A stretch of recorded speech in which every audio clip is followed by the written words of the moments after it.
Okay, it's live.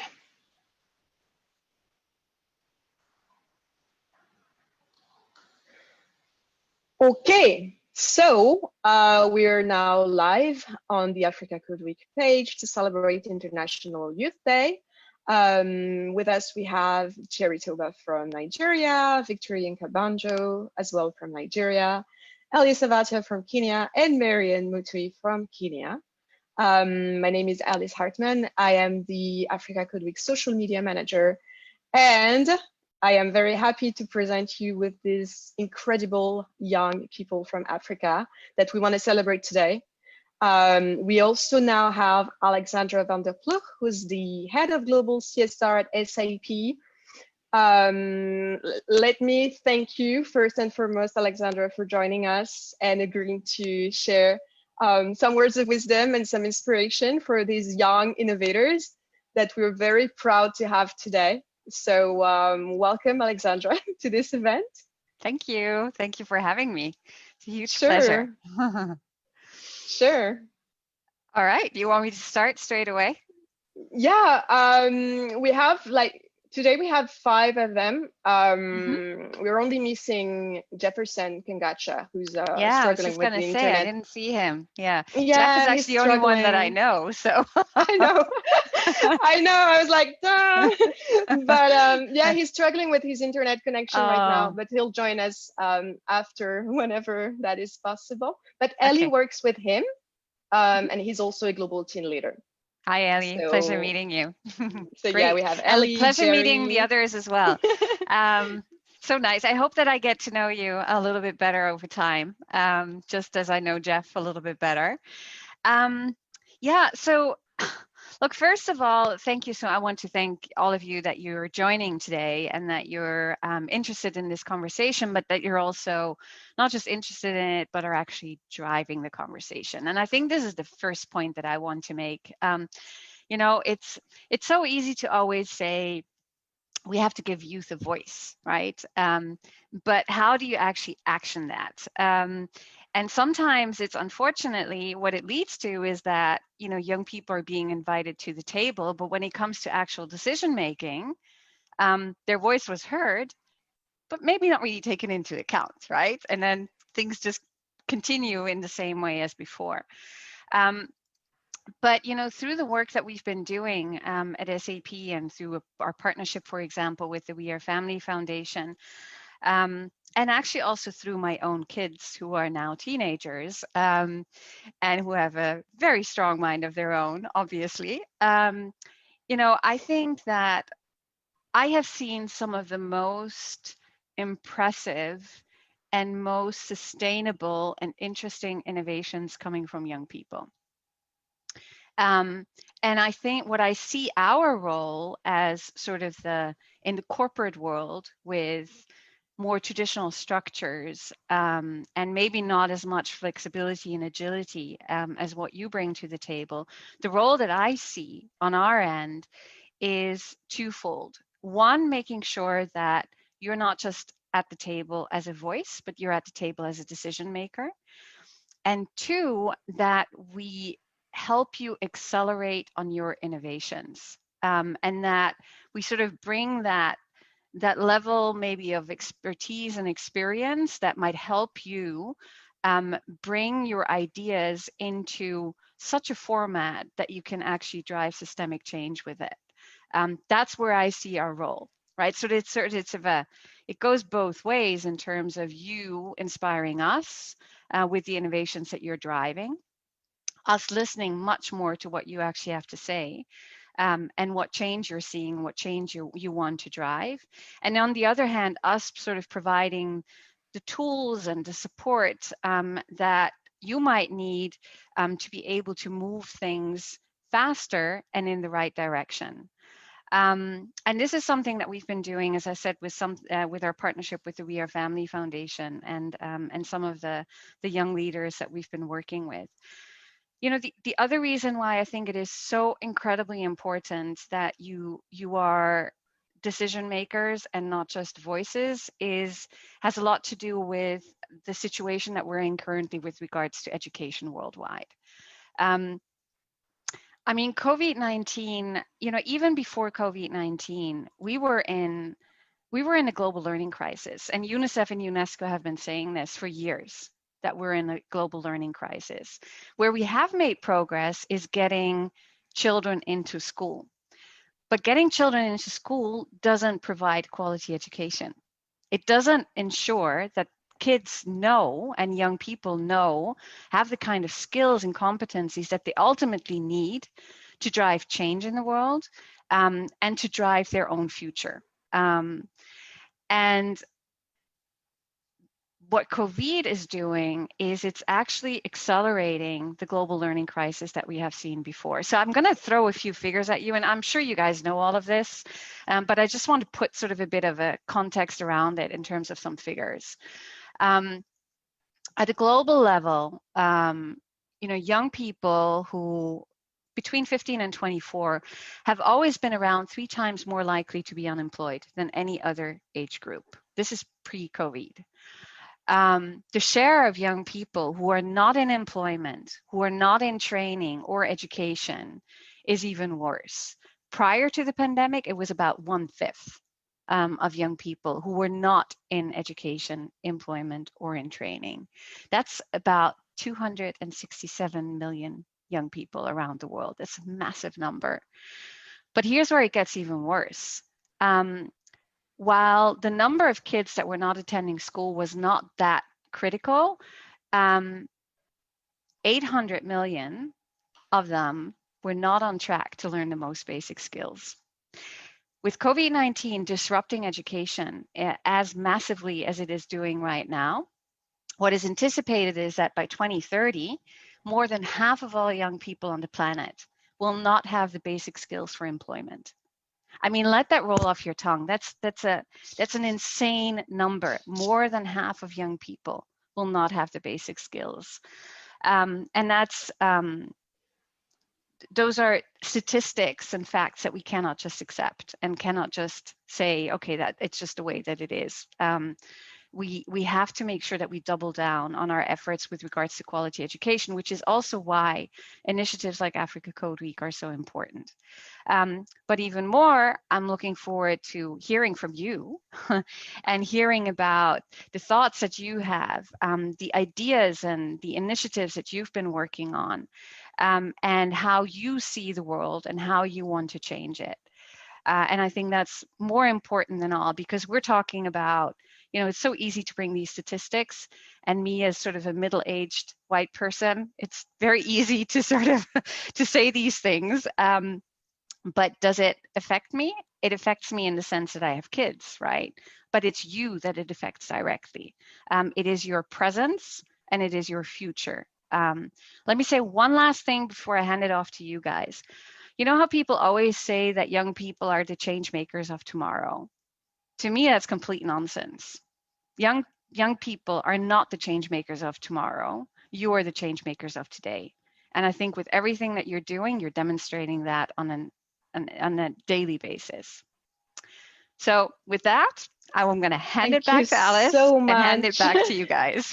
Thank you so much, Alex. What I got from your intervention is the importance of a synergy between the generations, yeah. And the different spheres of the world, as in the corporate world, the civil society, the institutions, and where the youth gets its the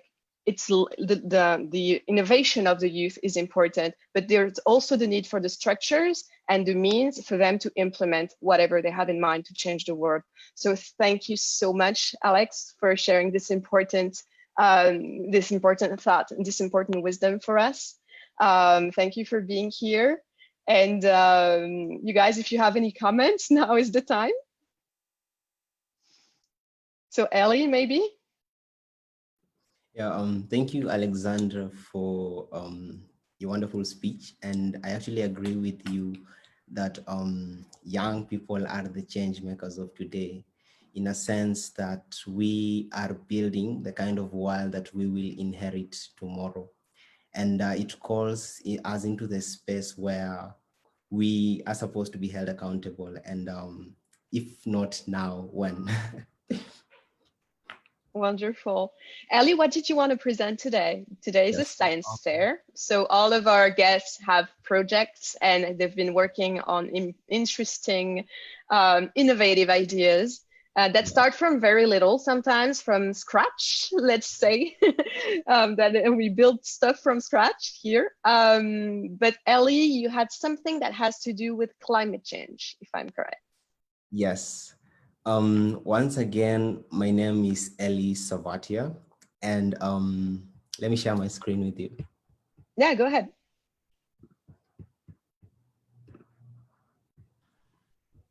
Okay. You can see that? Yeah, go ahead. Okay, Perfect. yeah. My name is Eli Savatia. I'm a 19-year-old change maker. And I see myself as a tech enthusiast and an SDGs advocate. Throughout my teenagehood and throughout my primary school, I have been active in science fairs and just put myself in spaces where I can use my creativity to make changes in the community. So today I'm going to present to us a project that I worked on together with my team sometime last year. Yeah, actually a time like this, we were still working on it. And yeah, so last year I got the opportunity to participate in the first global robotics competition. And what is the first global robotics competition? First means for inspiration and recognition of science and technology. So this is a global STEM competition which brings together youth from around the world from the ages of 14 to 19. And we build robots to tackle some of the world's most pressing problems. Yeah, so last year, the theme that we encountered was ocean opportunities. And talking about ocean opportunities, talking about the pollution that is happening from inland, all that plastic waste that ends up into the oceans coming from within and just moving around the ocean. So this robotics competition gave us an opportunity to be a part of the change. And we learned that every year, millions of tons of pollutants generated by human activity find their way into the blue planet, the oceans. And this is in turn affecting us negatively in one way or another. And this challenge, it brought attention to the critical issue that we need to educate and take action to preserve our oceans and our wildlife. And the teams that took part in this, we had the opportunity to clean up our oceans, not really like a demo to show that. Yeah. So this was, it was actually team effort. And I have a short video here. Just going to play it.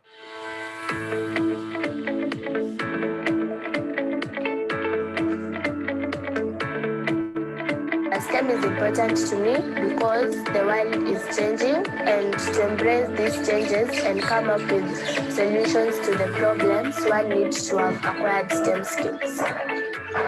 Participating in the first global challenge has helped me to grow my technical skills, since building the robots has required me to learn quite a number of new technologies. So I'd love to encourage young people, especially girls, to take part in more technological activities. This year's theme is important to me and my country because it will enable us to realize the impact of ocean pollution, and also realize that there's ways to use technology to solve environmental problems. So by us helping clear the oceans and also raising awareness of ocean pollutants and everything that is related to them, then we help Kenya become a better country. And not only Kenya, but the world at large, which mostly relies on the ocean.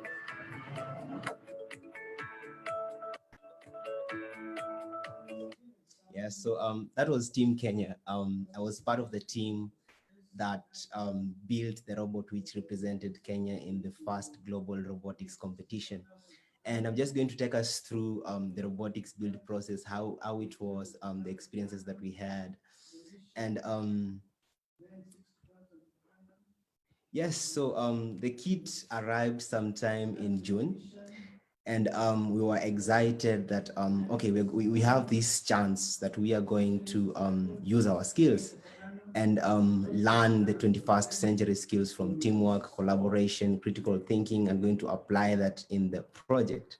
And actually, special thanks to Global Minimum and TME Education, which has been supporting us through the journey. They actually funded us the money that we used to ship the kit to Kenya. And yeah, that was the team when we received our kit, and we actually opened it and just played around with everything in there. And now the beautiful thing about innovation is that we learn as we make mistakes. And Team Kenya, it's actually a surprise that none of us had a previous experience of building robots. And it put us in a space where we could learn, make mistakes, prototype, make mistake, build another prototype. And that's how we started off. This was the first prototype. And we were just trying to play around and familiarize ourselves with the kit materials inside that kit.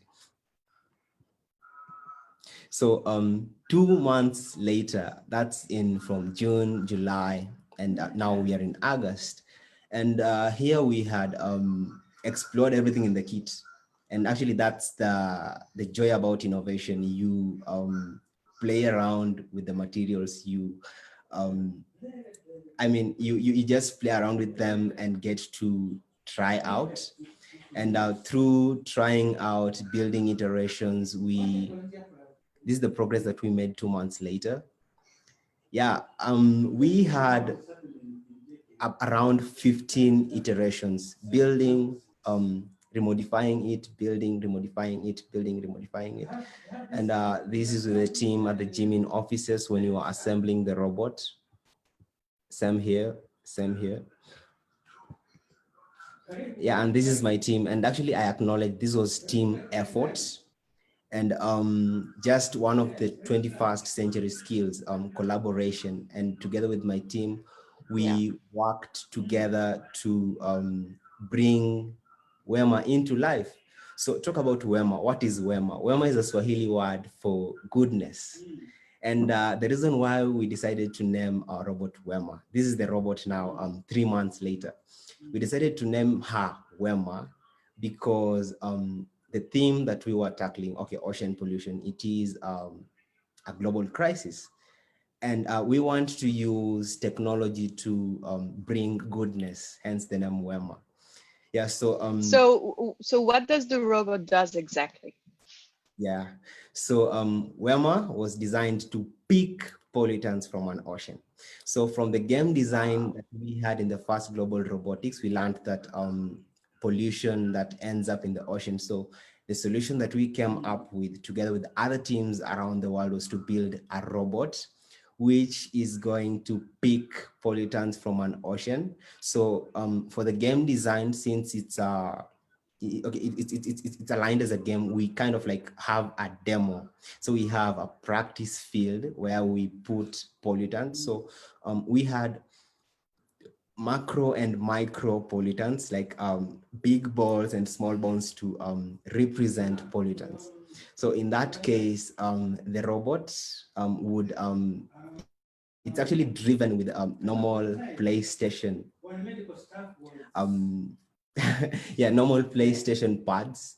And after coding, which is actually similar to Scratch, programming blocks, that's what we worked on. And we were able to move around, maneuver, and just control it to pick around the pollutants in the ocean. This is so impressive. This is so impressive. Marianne, thoughts? Yeah, thank you so much, Ellie, for your presentation. Like, I was just in awe. You know, my background is in mechanical engineering, so whenever I just see anything like robotics and mechanics, I'm just like, oh, this is amazing. Because even I wish like I had such access to such technology when I was in my undergrad. But yeah, thanks again so much for your presentation. And I remember at one point you did mention how like your process of learning was through like, you know, working on the projects, making mistakes, very iterative. And for me, that also spoke to the way that I learn. You know, it's thinking about like project-based learning, learning through your mistakes, learning by doing. So it's very, it really speaks about like the innovation and just even from what you're being able to like produce. So I'm curious, like from even that process, like what did you learn about yourself as you were building, like by the end of it? Like was there something that you were like, oh, you know, like I never thought of myself as, or something, or maybe a skill, but yeah, what do you feel like throughout your journey, like what did you learn about yourself? Okay, among the major lessons that I drew from the robot build process, first of all, you don't have to be a computer scientist for you to build such a thing. All that we needed, and actually all the team members can attest to the whole building process, was interest and just a commitment. Yeah.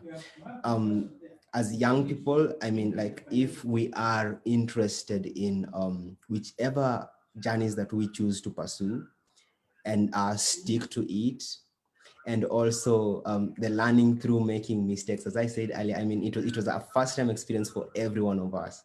And took us 3 months of trying, making mistakes, learning from our mistakes, and actually making that better. Also, another lesson which I drew inside was teamwork. Teamwork. Yeah, this was team effort. And I actually acknowledge all the work through team effort. And you find that each person brings their own perspectives. You get to weigh them, you get to try them out. And the outcome actually becomes satisfactory for each and every one of us.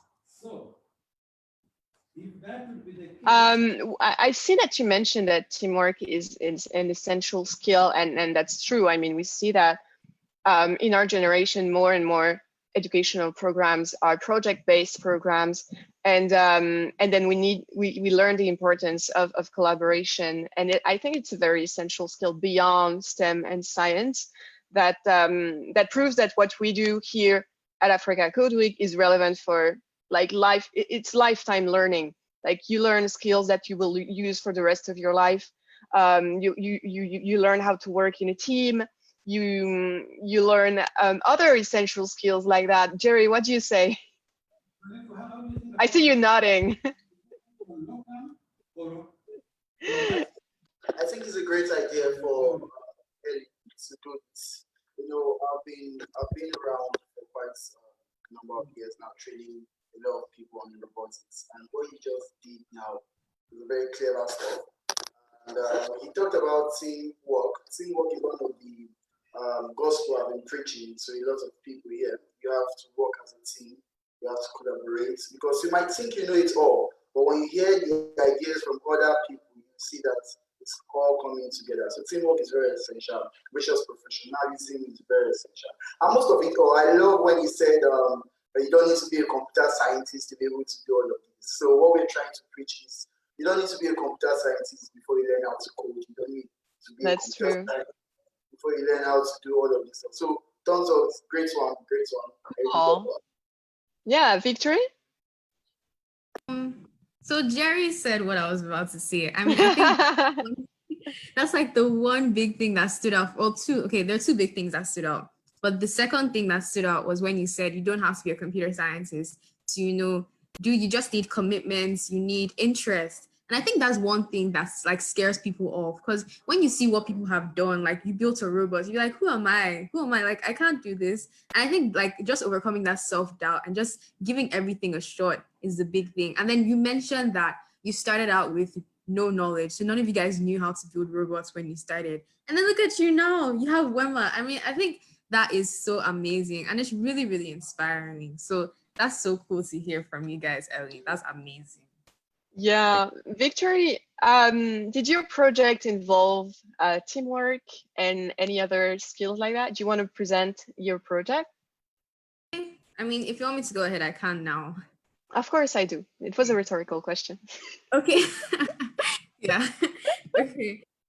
So yes, my project involved teamwork, and although our project wasn't as hands-on as Ellie's, so it didn't have to do with robotics. I actually want to talk about two things, but I'll talk about a first project, and then I'll talk about another one that I mentored a team of girls to do this year. So I will share my screen.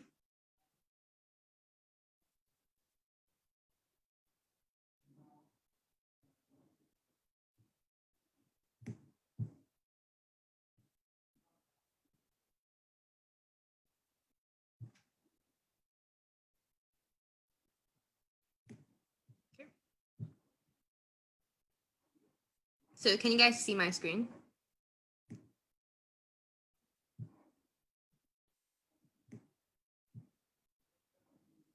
Okay, awesome. So I will go ahead. So basically, we as a team, so I started this team last year, and an app using MIT App Inventor. So just like Ellie said, at first we were really intimidated because we saw this problem in our community and we were wondering how we could solve it. And we thought we had to be like expert programmers to do it. And then we heard of App Inventor by MIT, which is very similar to Scratch. So it's like a drag and drop interface.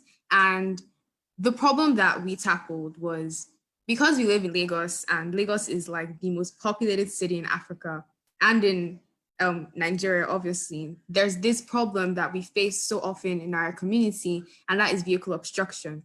So as you can see from the image, it's a problem that I'm sure Jerry can testify to because he's Nigerian as well. I don't know if it happens in Kenya as often, but for example, I would go to a wedding with my mom and would park, would leave the car, get into the hall, and then would come back and would find like 3 or 4 cars parked, in a semicircle around our car. And if you or someone that drives, you would experience that problem. If you're someone that is usually driven or a passenger, you also experience that problem. And then we did this survey and we found out that like almost like 3 out of 4 people experience the problem. So we thought, okay, it's not a global issue, but it's something that we all face and we could all relate with.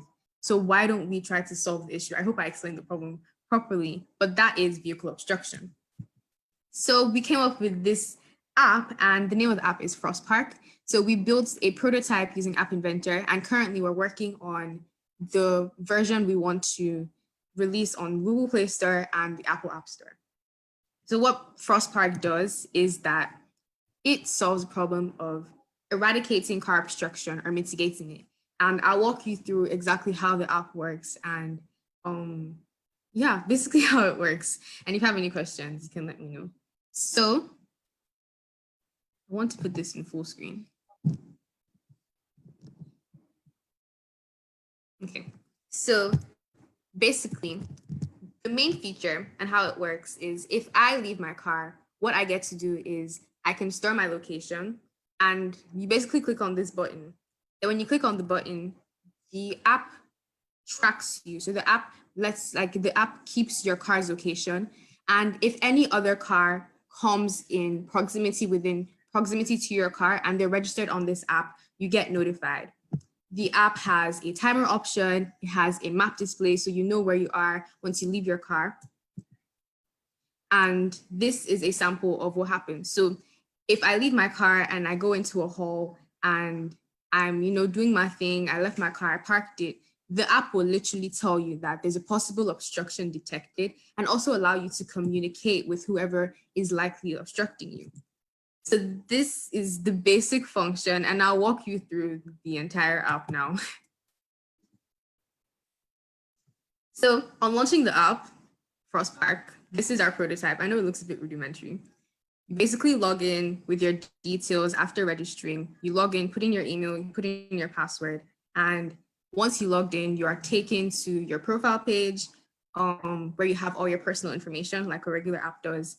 You can scroll down. Once you scroll down, you'll see where you can edit your profile, where we're getting to the meat, we're getting to the good part. This is just the intro, getting to the good stuff. And then you can edit your car's information, your personal information. Then you go to the store location page. So you get there, you store your location wherever you parked your car. You can add a timer option. So by adding the timer option, you basically tell other users how long you'll be parked for in case, they want to know. So let's say I'll be parked for 5 minutes. Then you set the timer. You have 5 minutes left. This is the case scenario. Now I know my location is stored. If I want to check it out on Google Maps, we added a web viewer. So by clicking on the eye at the bottom of the screen, you see your location on Google Maps. So we added a web viewer on App Inventor. So we added the Google Maps API and then go back. So now I can get a notification. Once my location is stored, I got this obstruction. I get this notification that, oh, there's this yellow Toyota so-and-so that is parked behind me, or parking manner is obstructive.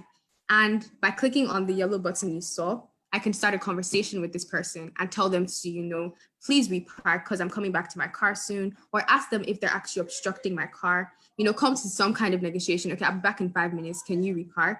That kind of thing.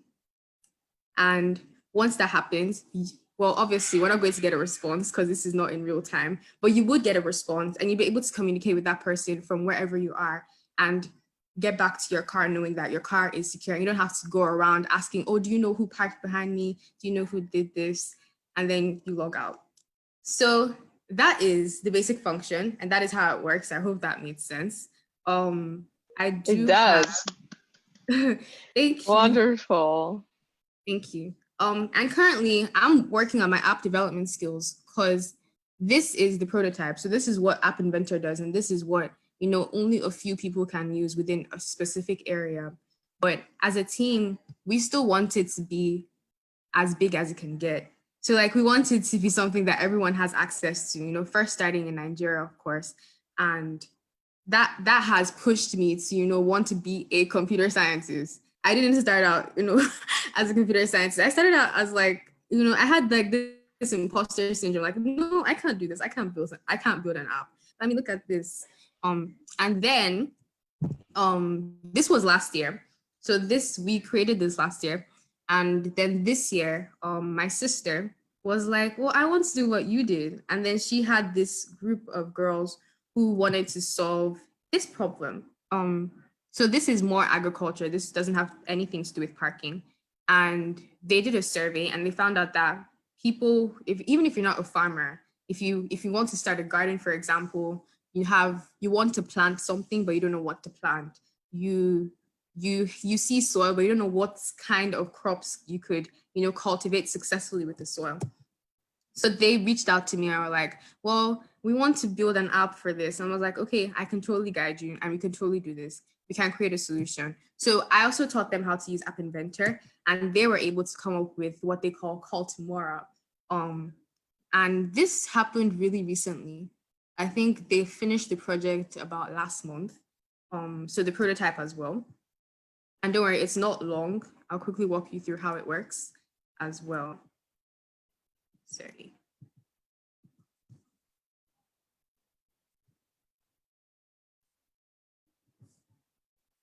So on launching the app, you go straight into Call Tomorrow. And what you do is you basically input soil specifications. If you don't know what type of soil it is, you can give the color, the type, the texture. And once you analyze, you get information like, okay, this is PT soil and you can plant these specific crops. So yeah, that's just the brief explanation. It's still in its very basic stage, but then this is the personal information screen and that is all. So it's a lot shorter. I didn't want to waste too much time on this because I didn't want to talk for too long. Thank you, Victory. I've seen an interesting commentary in the audience from Nomusa who says, excellent, Frost Park will be needed in Joburg too. So Nomusa, would you like to unmute yourself and comment on what Victory said? I don't know if she'll be able to. I'm unmuting you, so if you want to speak, you need to activate your microphone. Okay, so I'm activating it on your behalf. Hi, Nomusa.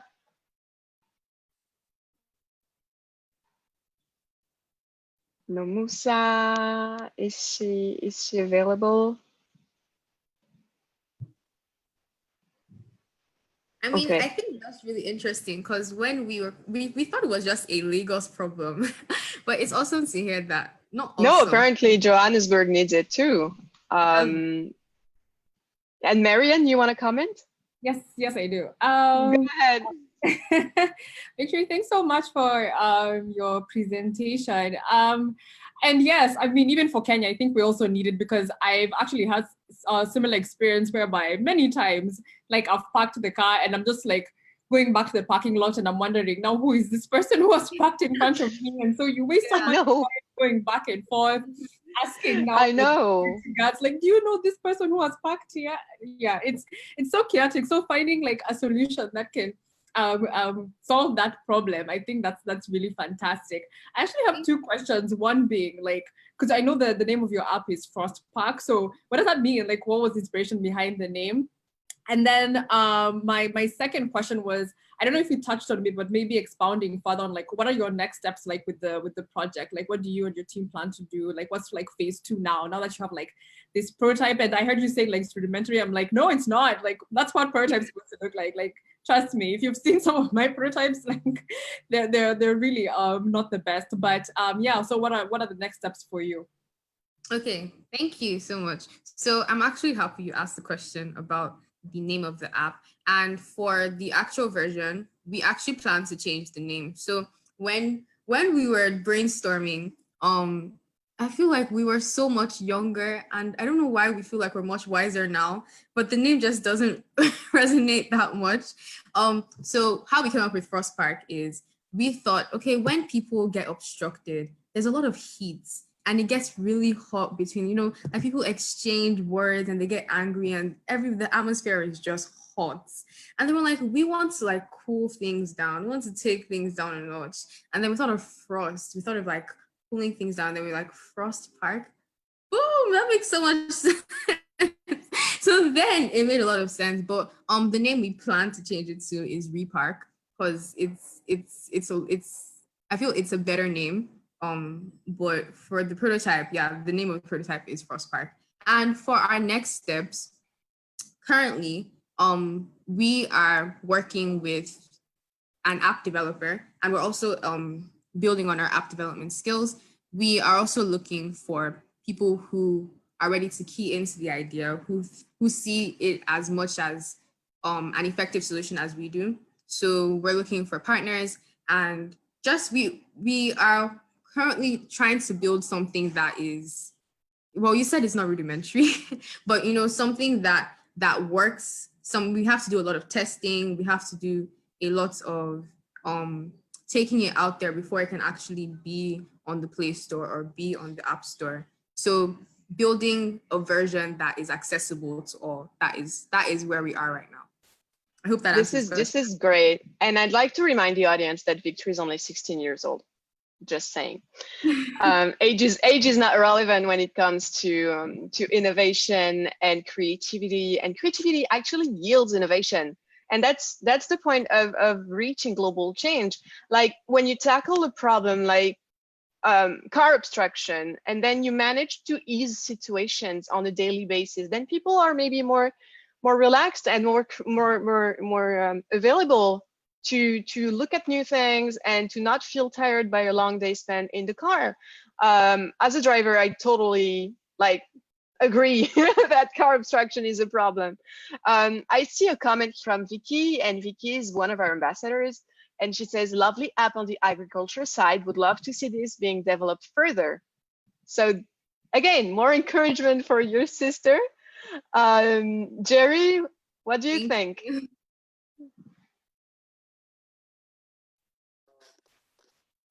So, Victory, that is one of the problems we have in Nigeria, in Lagos especially. So when she came up with these, I was happy because someone actually have thought outside the box of bringing that to include practice. It's wonderful, Victory. Wonderful. Thank you so much, Jerry. Thank you.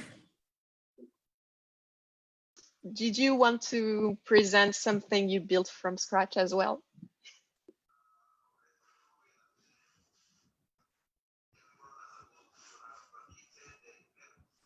Jerry? Oh, is the question directed to me? Okay. No. I was wondering if Jerry was ready to present his project. Oh, Go ahead. Before Jerry comes in, quick comment on Victoria's work, the presentation. Yeah, go ahead, Ellie. No problem. That I appreciate the closeness of the problem to her community. I mean, it is well defined. And yeah, it's something I would love to use personally. Like, thank you. Do you have the same problem in Kenya, I guess? Yes, but sometimes when like okay, like what can you do? I mean, it's a problem, and yeah, we just found a solution here. Yeah, I know, and the more users you get, the more effective the app is going to be, and I think it could be used in major cities, and I haven't seen anything like this before. I don't know if you guys have seen that kind of app, but it's really interesting to see that it's on a community basis. Like individual people who would think individually would not use such an app, but when you think on a community level, it makes so much sense. Like it's just caring for one another and just making sure that people are interested in making life easier for the rest of the community.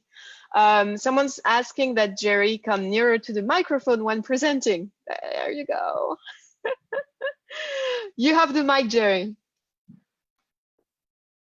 So yes, good day everyone. My name is Toba Jerry from Kuderina Education here in Nigeria. What I'm really presenting today will just be on Scratch. So since the inception of Scratch since 2015, we've been going around communities here in Nigeria to see how we can actually bring kids closer to coding, especially those that are actually scared of coding. So we've been around and I've seen a lot of kids, a lot of people say, coding is hard, I don't want to go into coding. I'm not a techie person, I'm not a science person, so I don't want to go into coding. And with the help of African Code Week, with the help of Scratch, we've seen a lot of people building interest in coding. A lot of people building a lot of bringing a lot of developments with Scratch. So one of the problems I saw is we have a lot of kids who have done a lot of stuff with Scratch, building games and the rest. But I thought of myself, what if we inculcate the habits of building educational tools, educational application through Scratch, so kids can be more interested and see that, we are having this in our classes, we can have this also on Scratch. And one of the major biggest problems here in Nigeria, I don't know about other countries, but here in Nigeria, one of the biggest problems, you call 10 kids and ask them, what's your most annoying subjects in school? Everybody goes to, maths, I don't like maths. So when you talk to kids, what subject is hard for you? And they go, maths is my hardest subject. So I thought of building a simple calculator where kids can use Scratch, build a calculator, and use this calculator to do their solve their mathematical problem in school. So I built two of them. I built one for kids ranging from age 6 to 12, and I built the other from age 12 to 18. So I'm just going to share that now. So yes. You can see my screen. This is one of the concepts that I developed. And I say, yes, as a child, you want to solve your maths, you have your mathematical problem, and you want to solve it. So you can use Scratch, because Scratch is not only meant for games and the rest. You can actually use Scratch and have an inbuilt calculator where you can calculate whatever you want to, and it works like your normal calculator, right? So if I say so let me play this. Yeah. So if we say 2 plus 2, and our answer actually gives us 4 here. So you can use this to be basic little stuff with mathematics. So I can say 9 multiplied by 2, and we're going to have 18 as the answer. So it actually wants to bring kids very close to their educational environment. So we have this, and I used different colors here, just get them attracted to colors, and together want to be interested in using the application. So let me see the second one here, and have this. Okay, so because the other kids don't want to do look childish. They don't want to look, we're bigger guys, we can't be using colors and the rest. So I said, okay, so let's use one that looks more mature for them, so everybody can have it taken. So everybody can be interested in using the calculator. So this does the same thing. We just have using Scratch, of course. You have these multiply this, and we have 3 multiply 3. Sorry, and you have your answer here as 9. So we just want everybody to carry. We just want everybody to go along with Scratch, because Scratch is actually a fun way in doing a lot of things. With Scratch, we introduced over 200,000 kids here in Nigeria to coding, and they are getting interested in coding. Everybody wants to code in Nigeria. Come to Nigeria now, everybody wants to code in Nigeria. Everybody wants their kids to be techy. They want to code. They want to have fun. And we don't just make this to be work every time. You have to make them get interested by making fun. You have to make it fun for them and stuff. So these are around stuff that we'll be doing with Scratch, and this is because it's African Code Week webinar. That's why I'm talking on Scratch. I would have showed you guys my robots, like Ellie. I showed you a lot of robots that we've done, that we are training kids on robots, Ref robot, Tetris robots, EV3, and Spike. So I think that's all for me. Jerry, you will be happy to know that this year the new Scratch material that is already available on the website includes a calculator. So yay! Wow. Yes, and there's the code to build your own calculators. So now you don't have exclusivity anymore. But this is a great one, and I love the touch. Like, you didn't want to have like a too childish calculator. There's one for older kids. But personally, I love colors, so I don't mind using the first one. What do you say, Marian? Yeah, this is fantastic. Thanks, Jerry, so much for sharing. I like how you've been able to like incorporate like using Scratch, but at the same time being able to teach like these advanced skills when it comes to like computational thinking. And I think that really speaks about the versatility of Scratch, because whenever like I encounter like some educators and we're speaking about Scratch, like, but how do I apply this to like various lessons, like whether it's like in my history class or my chemistry class or my math class. And there are very many ways of doing it, because as much as yes, it's geared towards like animations and stories and games, there's a lot of ways to really think about how you can teach these advanced concepts. And even through like this calculator, like there's so much you can learn. I'm sure like at the back end, like there's so much like has gone through in terms of like building the blocks. So it's very like commendable, like the work that you've done. I'll be the question I have is because you mentioned how you're able to showcase this with like different kids, even with like the robotics work that you've been doing. Can you speak more about that and like the reaction you have, like, I mean, the reaction from the kids when you facilitate these classes, and what that experience has been for you? Okay, so basically, years back, we have kids that doesn't even want to do anything with coding because they feel it's very hard. Okay, they feel it's very hard. So when I brought in Scratch, or when we brought in Scratch, and everybody is now saying they can actually do something with Scratch. They can do something that is so personal with them with Scratch. They can do something beautiful. They can do something awesome. And not just doing it, they're also having fun. So we had a lot of reaction from kids all over Nigeria, kids that are happy working with Scratch. And one of the major things I tell them is, I tell them, oh, people that code, we call them programmers. So you guys now are Scratchers. So they love hearing they are Scratchers because they can actually work with Scratch. And it has been an awesome experience anyways. See a lot of fulfillment from them. They have this fulfillment that, oh yes, I'm actually doing something worth doing. So it's been awesome for me anyways. This is amazing feedback for you guys, Marianne, right? Yes, it is. This is. I'm going. I even took a screenshot of like the different presentations. I'll share them back with the team because this is fantastic. Yeah. so glad that you were able to see what we are actually doing with Africa Code Week on the ground. Ellie, you have some comments? Yeah, thank you so much, Jerry, for your presentation. And yeah, I love it. It's a beautiful work that you're doing with Scratch. And I'm also interested to learn about the robotic stuff that you're doing. An observation that I made, you definitely incorporated design thinking where you say like the colors work well for kids, and I mean, grown-ups prefer something else. Yeah. I kind of feel like did you like study or maybe try it out for you to come up to that conclusion? Oh, yes. So when I did this, I made the colors different. So I got kids who are above 13 and were saying, uncle, we are bigger than this. Like, don't take us back to our childhood. We are we are big boys. So we have to bring something mature for them to see what's the sense of purpose. Yeah, that's cool. beautiful. That's really cool. I see some comments from the audience, and Bernard Kirk from our team says, I wish I was back at school watching all these innovative ways of learning.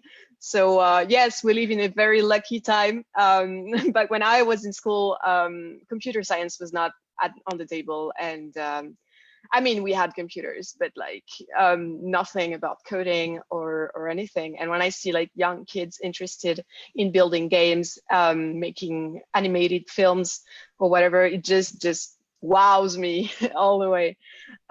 Victory, do you have some comments on Jerry's calculator? I'm sure you know it. I'm sure you've seen it already.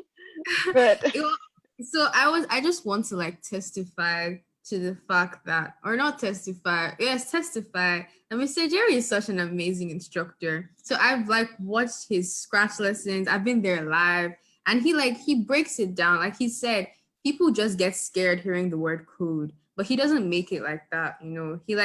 He makes it so fun. And then seeing people like during the live classes that Coderina has been hosting. So seeing the students engaging so much in the comment section, you'd be like, whoa, Mr. Jerry needs an award for like world best Scratch instructor. And then you see him doing this Scratch project, and it just like Miss Marianne said, it shows the versatility of Scratch. Like it shows just how underestimated in quotes Scratch can be, because there's so much that you can do with that. And Mr. Jerry definitely tapped into that, because I think it's such an amazing project. So thank you. Yeah, and Scratch is full of resources. I want to ask our audience if they have any questions, if they have any comments for our students here. Just to use the raise your hand option, and then I'll unmute you so you can just speak to our presenters. Let's wait for a few secs. I have like so many positive feedback on you guys. Marianne, great Scratch t-shirt. That's one of the comments. Do we have anyone who'd like to speak? Maybe Bernard or Adi. Oh, Vicky, there you go. Vicky, I think you can speak now. You can unmute yourself, Vicky. I hope you can hear me. Yes, we can. Super, great. I just want to say to all the presenters, you guys have done an awesome job. I'm actually on the road, so I'm driving, so I'm catching this as I'm going. So this is absolutely amazing. One of the things I wanted to just highlight is how all of you have integrated various facets of STEM into all your apps that you've developed. And over and above that, you're using STEM to solve community problems. Now, we work with STEM every day of our lives, and it's absolutely amazing, the stuff that you guys have just come up with. And I just want to say, just keep at it and just keep going. Especially, Ellie, you spoke about how robotics for you was like a first. You had no clue about robotics, and all you guys had was the interest and the passion. And you'll find that as an Africa Code Week ambassador, we meet a lot of kids just like you, a lot of the youth just like you, and all they have is the interest and absolutely no coding background whatsoever. But the things that they have been able to create using Scratch are absolutely amazing. So I just want to say thumbs up to everybody and well done. Thank you so much, Vicky. Thank you for sharing your words, these words with our speakers. I have just one question for all of you guys. If you could like quickly in one word define global change, what does global change mean to all of you? Let's take a round of Marianne. You want to start? Sure. Yeah, I was reflecting on this question today, and I think for me, when I think about global change, it's really with regards to like the SDGs. I'm really like very fond of just like the framework in general, and I'm like such an advocate for it. Since I am like very close with like Scratch, obviously like SDG 4, that's my thing. But yeah, so when I think about global change, it's really like implementing the SDGs and having young people like Ellie and Victor and Jerry and all over in Africa in general, and even with the students that I work with on a day-to-day in various parts of like Kenya and here in the US, I feel like I feel more like confident about like the future. And so when I think about yeah, with global change, I totally resonate with what was even said in the beginning, like, you know, change is today, you know, it's not about like tomorrow, like it's happening now. And even with the voices and the projects that I've seen today, like I'm just inspired by the work that's happening now and what's going to happen in like in the near future. Wonderful. Ellie, I have a question that just came up. What is the most important thing that teachers can do to support you and your work in school? If you want to take the school perspective versus, not versus, but like aligned with innovation needs and goals, what do teachers need to do or understand to support you? Okay, the most important thing that I think teachers can do to support me, okay, I will put high school students, maybe primary school students in this space. And first of all, is to give us the opportunity and space and allow us to actually get involved. You know, I have learned in a curriculum where if I didn't go the extra mile to seek out for opportunities, I wouldn't have been a part of that. So teachers should allow students to get into spaces where they can explore their creativity and solve problems. They're wonderful. I think we can all agree with that. I have a question. I think, Jerry, you would be able to respond. It comes from South Africa. How do you deal with connectivity in your country when reaching out to students? Because you're an instructor, you would be able to respond to that.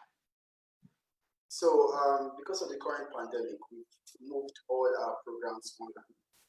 And although it's one of our major challenge with students around, especially in rural communities that don't have this connectivity. So what we do is I encourage them to download most of the time, download our videos instead of watching the streaming video online. So you can actually wait and actually download it. Then download the offline Scratch if you're using Scratch. Download the offline Scratch and work with it later, because connectivity will always be an issue, but we just have to look for a way around it and work around it. Yeah, and I think it's an issue in many, many, many countries in Africa, but also the rest of the world. And because of these issues, we need to find solutions. And we'd rather, in our opinion, and I think it's a generational kind of standpoint, we'd rather think about it as opportunities for change instead of just problems. And then we'll just adjust, because I think we're a generation that just adjusts to things, and we'll make it work. Like, we'll find solutions where we haven't been given any options to not look for them, right? The final question would go to Victory, and I have a specific one that says, How do you think that tech educational programs like upskilling programs like Africa Code Week can bring global change? And how do these programs are affecting global change in a positive way? Or what do you think on that? Thank you for the question. I think that like we live in a world where everything now is tech based, and you can't really drive innovation as much as you would if you don't have those tech skills. And I feel that educating people about tech and tech ed is like so essential for growth, for development in every sphere of life, in every single thing that we do. I mean, robotics, from robotics to coding to prototyping, it's so important that schools embrace it generally, and that people what's it called, people push it forward, people push tech ed forward, because for global change to happen, for every SDG there is a program that can be written to solve that issue. And it goes far beyond just, you know, protesting and talking. It goes into problem solving, and this day and age almost every problem is solved with a computer, with a gadget, with technology. So tech ed is extremely, extremely essential. And this isn't my question, sorry. Oh, when Ellie got a question about change, there was something I wanted to add. I don't know if I can go ahead and add that. Yeah, quickly, go ahead.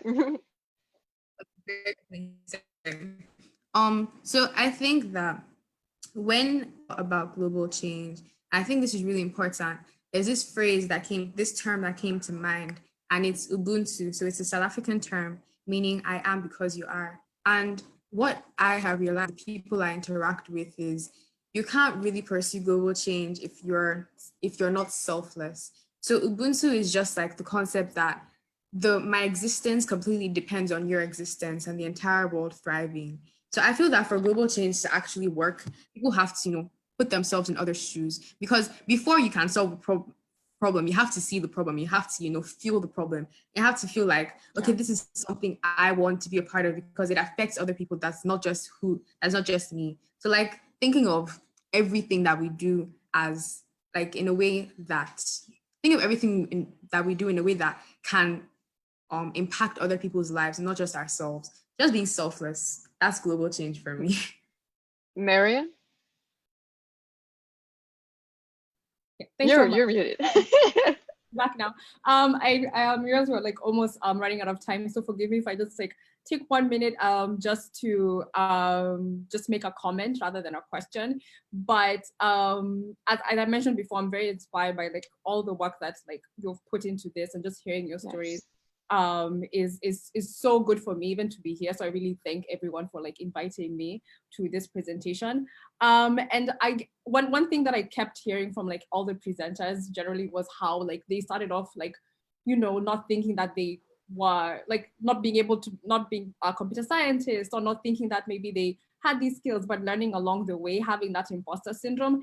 And I feel that, you know, you first of all of you are good enough. You don't have to, you know, be that engineer. You don't have to be here at MIT to think that maybe, you know, you can attain, you know, those dreams that you have. And I just think that you should continue, you know, in that same direction. And when I joined MIT, one of the things that I will also really advocate for is around creative learning. And when we think about creative learning, we think about it in like 4 pillars: passion, projects, peers, and play. So the way that it's usually structured is that if you're working on projects that you're passionate about in collaboration with peers in a playful spirit, then that is all you need, you know, to spark that innovation and creative learning. So if you're really interested in learning more about that, definitely like do research. But those are really the ingredients you need. You don't need that skill. You don't need to be, you know, to think that maybe you know, you need to be that computer scientist. As long as you have that interest, That's really what's important. Yeah. And I think the last thing that I'll say is around like documentation. Please, please, please document like all the work that you're doing, because trust me, Yes. in future, when you want to like do something, you want to showcase your work, when you're presenting your work after you're done, it's always good to like document along the way. So always like keep a record, create a blog if you have to, if you want to or not, but just have that documentation of the work. I think that would be very important. Thank you so much, Marianne. That was very, very insightful and important to mention. Keep your documents and don't forget to get your spirit into everything you do. I resonate fully with what you said, Victory. That's why we do Africa Code Week on the community empowerment base, because we cannot achieve change if all the people in the community if some people in the community are left behind. So this is important for us. Thank you guys so much for joining this event. That was the first that we did. I'm sure that we'll make a lot more with other inspiring stories, because we know that there are so many like you guys in Africa. The continent is huge. The continent is vast. The continent is vibrant. There's a lot to learn from the young people of today. You are the change makers of today, like Alexandra said. Keep up the good work, keep pushing, keep reaching for the stars. Eventually you'll make it there. So thank you guys for joining and attending. Thank you to all our viewers and the Africa Code Week family who joined and supported you guys. We have ambassadors, educators, members of the team. This talk is recorded and will be shared with you guys in case you want to share with the rest of your friends and family. But it's also on the Africa Code Week Facebook page. Thank you. Have a nice rest of the day wherever you are, and thank you for joining. Bye.